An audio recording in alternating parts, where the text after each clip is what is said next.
આપનું સ્વાગત છે। સાબરકાંઠા જિલ્લાની તમામ અદાલતોમાં રાષ્ટ્રીય લોક અદાલતનું આયોજન કરાયું।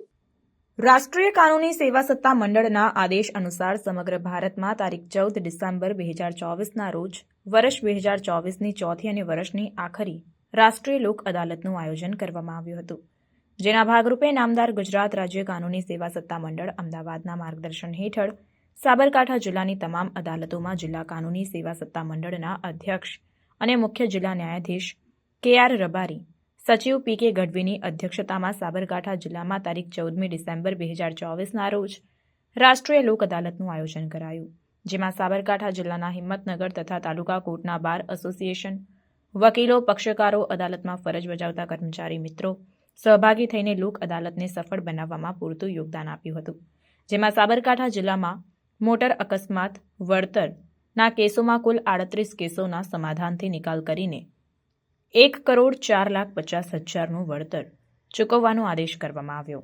જિલ્લામાં કાર્યરત મેજિસ્ટ્રેટો દ્વારા પેન્ડિંગ કેસો પૈકી લોક અદાલત અને સ્પેશિયલ સિટિંગના એમ કુલ 6,592 કેસો, જેની રકમ 25,58,14,473.23ના કેસોનું સમાધાનથી નિકાલ કરવામાં આવ્યો, તેમજ ટ્રાફિક ઈ ચલણ સહિત બેંક લેણાના કેસો, વીજ બિલ, પાણી બિલ, વીજ ચોરી, રેવન્યુ જેવા બીજા અન્ય પ્રી લિટિગેશન કેસોમાંથી કુલ 3,618 કેસો, જેની રકમ 1,61,77,020.25ના કેસોનું સુખદ સમાધાનથી નિકાલ કરવામાં આવ્યું। રિપોર્ટર મિનેશભાઈ વ્યાસ, તલોદ।